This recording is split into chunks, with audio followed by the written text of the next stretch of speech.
आप सभी उत्तराखंड वासियों को देव रतुड़ी को प्रणाम। आज मैं आप लोगों के साथ में मेरा जो सफ़र है, शानदार सफ़र, कठिन सफ़र, उसको शेयर करने जा रहा हूँ। मैं केमरसोड़ का रहने वाला हूँ, जो कि उत्तराखंड के टिहरी जिले में पड़ता है। दोस्तों, अपनी बात शुरू करने से पहले मैं आप लोगों के साथ में एक चीज़ शेयर करना चाहता हूँ। अपने जो नौजवान भाई बहन हैं, स्पेशली उनके लिए एक संदेश देना चाहता हूँ कि ज़िंदगी में हमेशा सपने बड़े रखिए। अगर आपके सपने बड़े हैं तो आपके राह में जो भी कठिनाइयाँ आएगी वो आपको बहुत आसान लगेगी और आप मंजिल तक आसानी से पहुँच जाओगे। लेकिन अगर आपके सपने छोटे हैं तो आपको आपकी हर एक मंजिल बहुत मुश्किल लगेगी और उसको पाने में आपको काफ़ी कठिनाइयाँ आएगी और हो सकता है कि उस मंजिल तक पहुँचने से पहले ही आप उसको छोड़ के भाग जाएं। तो मेरी आपसे ये विनती है, आपके ऊपर राज्य के सुंदर भविष्य के निर्माण का एक बहुत बड़ा दायित्व है।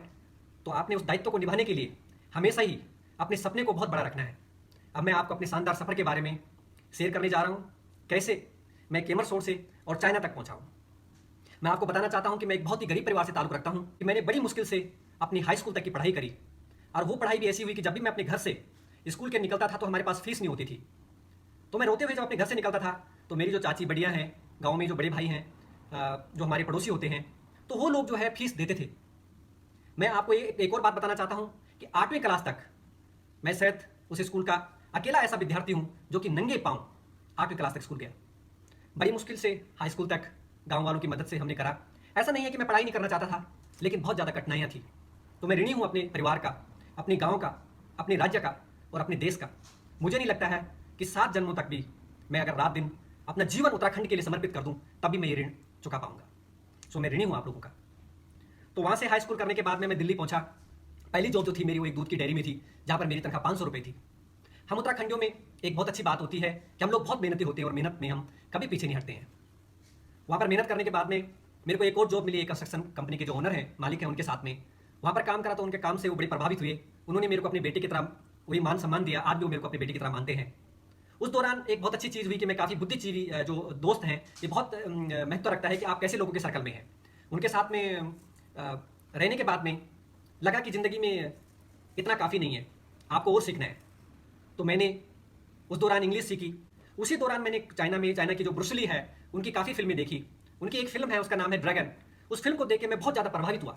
वो ब्रूस ली की जो लाइफ स्टोरी है उसके ऊपर बेस्ड है, कैसे वो हांगकांग से अमेरिका जाता है और अमेरिका में एक रेस्टोरेंट में एक बर्तन धोने से शुरुआत करता है और विश्व प्रसिद्ध मार्शल आर्ट लीजेंड बनता है और एक बहुत बड़ा मूवी स्टार भी बनता है। तो उसको देखते हुए बॉम्बे गया, क्योंकि सपना बड़ा था और मैं चाहता था कि मैं फिल्मों में काम करूँ। तो वहाँ पे जाने के बाद मेरे बड़े भाई साहब वहाँ पे थे, उन्होंने मदद करी।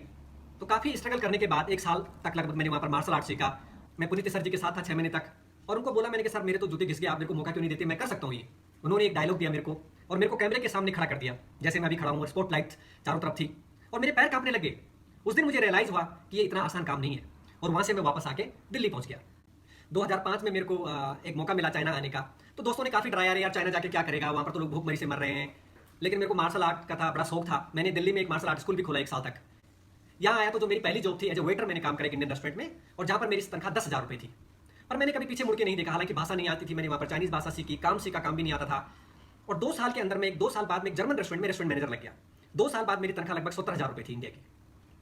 उसके बाद मैंने तीसरी जॉब चेंज करी एक ऑस्ट्रेलियन कंपनी में, जहाँ पर मेरी तनख्वाह 1,70,000 रुपये थी। मेरा चौथा जो जॉब था एक अमेरिकन रेस्टोरेंट में जनरल मैनेजर का था, जहाँ पर कि मेरे साथ एक अमेरिका का शेफ था और एक बार मैनेजर था जो लंदन का था और मैं उनका जनरल मैनेजर था और वहाँ पर मेरी तनख्वाह लगभग 3 लाख रुपये थी।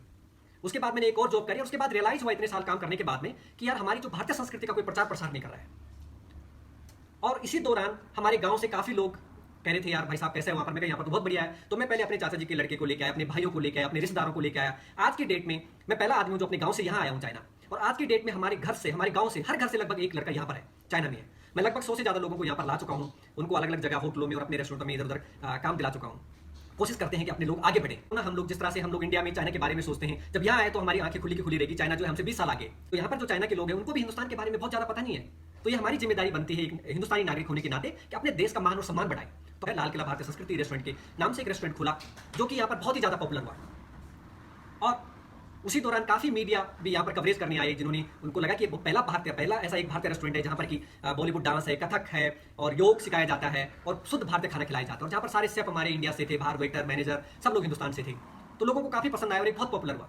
धीरे धीरे रेस्टोरेंट की चैन भी खुलती गई और इसी दौरान मेरे को काफ़ी फिल्म वालों से भी मुलाकात होगी और उन्होंने बोला, यार कि आप फिल्म में क्यों नहीं काम करते हो, ये तो मेरा सपना था। तो 20 साल बाद मुझे मौका मिला मैंने एक फिल्म में काम करा, लोगों को काम पसंद आया। ये सफ़र बहुत शानदार रहा है, कठिन परिस्थितियों से गुजरा हूँ, काफ़ी अप्स एंड डाउन्स आए हैं लाइफ में। और मैं सिर्फ हमारे जो भाई बहन हैं उनको यही संदेश देना चाहता हूँ कि हम लोग हमेशा इसी चीज़ में रहते हैं कि गरीबी है यार, गरीबी की वजह से हम ये नहीं कर पाए, वो नहीं कर पाए। देखो, मैं आपके सामने एक उदाहरण हूँ। नंगे पाँव 8वीं क्लास तक स्कूल गया। कई बार ऐसे होता था कि हमारे पास में खाने के लिए भी पैसे नहीं होते थे। एक जोड़ी कपड़े पे, स्कूल के सिर्फ एक जोड़ी कपड़े होते थे। अब आज की डेट में उसी स्कूल में मैं पिछली बार गया था जब इंडिया, तो मैंने प्रिंसिपल साहब से बात करी कि भाई मेरी तरह मैं नहीं चाहता हमारे स्कूल से कोई भी बच्चा पैसे की वजह से स्कूल छोड़े। मैं उनका ध्यान रखूंगा। स्कूल में जो भी आपको सुविधाएं चाहिए आप मुझे फोन कीजिए, आपके पास मेरा नंबर है, और मैं स्कूल में जो भी मेरे से हो सकेगा मैं करूंगा, और मैं करता हूं। तो मैं चाहता हूं कि हमारे जो नौजवान भाई बहन है वो स्वावलंबी बने। मुझे नहीं लगता है कि आज हालात उस तरह से हैं जो 20 साल पहले थे। 20 साल पहले बहुत ज़्यादा गरीबी थी, और अगर आज भी गरीबी है तो ये हम सब लोगों की नाकामयाबी है। इसमें हम सरकार को दोष नहीं दे सकते हैं। हम सबको आगे आना है और मिलकर लड़ना है इस गरीबी से, और हर एक परिवार को शिक्षित बनाना है। तभी हमारे उत्तराखंड का भविष्य बहुत